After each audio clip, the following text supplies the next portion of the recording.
ओम भगवते नमो नमः। श्रीतुला एकादशी भगवते नमः। शान्ताकारं भुजगशयनं पद्मनाभं सुरेशं विश्वाधारं गगनसदृशं मेघवर्णं शुभांगं लक्ष्मीकान्तं कमलनयनं योगिभिर्ध्यानगम्यं वन्दे विष्णुं भवभयहरं सर्वलोकैकनाथं। श्रीपुराणपुरुषोत्तमाय नमः। माघ मास महात्म्य के वर्णन के पश्चात में आपको जो है षडतिला एकादशी, माघ कृष्णा एकादशी, जिसका एक उपनाम षडतिला एकादशी भी है, उस कथा का आज आपको श्रवण कराते हैं। एक समय दालम्य ऋषि ने पुलस्त्य ऋषि से पूछा कि हे मुनीश्वर, मनुष्य मृत्युलोक में ब्रह्म हत्या आदि महान पाप करते हैं और दूसरे के धन की चोरी, दूसरे की उन्नति देख करके ईर्षा आदि करते हैं, परंतु फिर भी उनको नरक प्राप्त नहीं होता। इसका मुख्य कारण क्या है? वह न जाने कौन से अल्प दान, अल्प परिश्रम करते हैं जिनसे उनके पाप नष्ट हो जाते हैं। यह सब आप कृपा करके मुझसे कहिए। पुलस्त्य ऋषि बोले, हे मुनि, आपने अत्यंत गंभीर प्रश्न पूछा है। इससे संसारी जनों को बहुत लाभ होगा।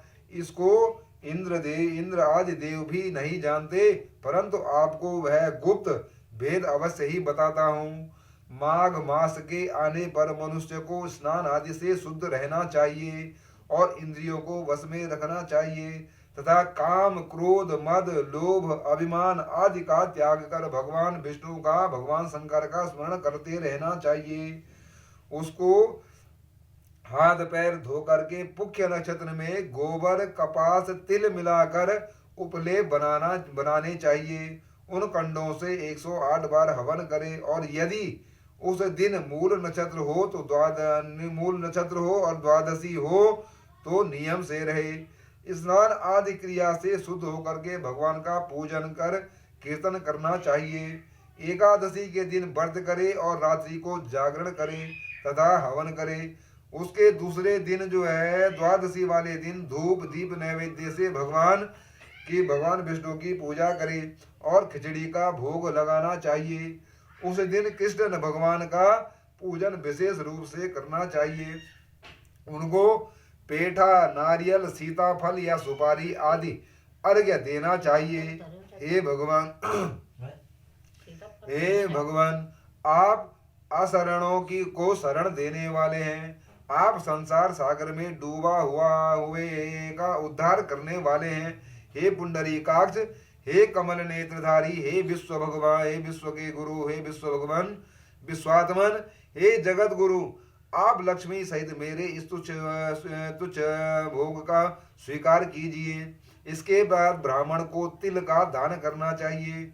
इस प्रकार जो मनुष्य जितने तिलों का दान करता है वह उतने ही सहस्त्र वर्ष तक स्वर्ग में निवास करता है। पहला जो है तिल का स्नान करना चाहिए। षड तिला, 6 प्रकार से तिल का वो करना है ना। पहला जो है तिल का स्नान करना है। दूसरा जो है तिल का उबटन करना है, शरीर पे मलना है। तीसरा जो है तिलोदक लेना है, पीना जो है तिलोदक लेना है। तिल का भोजन, तिल का ही भोजन करना है और तिल का ही दान करना है। ये हो गया षडतिला, है ना। तिल का दान करना है। इससे प्रत्येक इस वजह से अनेक प्रकार के पाप दूर हो जाते हैं। एक दिन नारद जी बोले, हे भगवान, आपको प्रणाम है। यह षडतिला एकादशी का क्या पुण्य होता है और क्या कथा है, सो कृपा करके कहिए। श्री कृष्ण भगवान बोले, नारद, मैं तुमसे आंखों देखी सत्य घटना कहता हूँ, ध्यान से सुनो। प्राचीन काल में मृत्युलोक में एक ब्राह्मणी रहती थी। वह सदैव व्रत किया करती थी। एक समय वह 1 माह तक व्रत करती रही। इससे उसका शरीर अत्यंत दुर्बल हो गया और वह अत्यंत दुर्बल हो गया और कृष्णकाय हो गई। लेकिन वह स्त्री जो है अत्यंत बुद्धिमान थी, परंतु फिर भी उसने जो है कभी देवताओं तथा व्रतों से अपना मन स्थिर नहीं किया। इस प्रकार मैंने सोचा कि ब्राह्मणी ने व्रत आदि से अपना शरीर शुद्ध कर लिया है और इसको वैष्णव लोक भी मिल जाएगा, परंतु इसने कभी अन्नदान नहीं किया।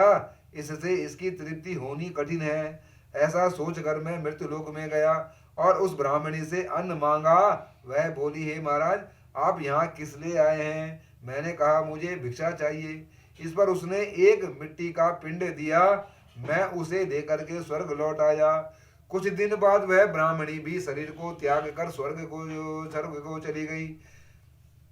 मृत्युदंड के प्रभाव से उसे उस जगह एक आम के वृक्ष सहित एक घर मिल गया, उसके पुण्य के प्रभाव से।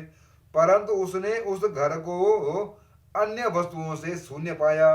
वह घबराई हुई मेरे पास आई और कहने लगी, हे भगवान, मैंने आपके बरदादी में मैं आपकी पूजा की है, परंतु फिर भी मेरा घर वस्तुओं से रहित है।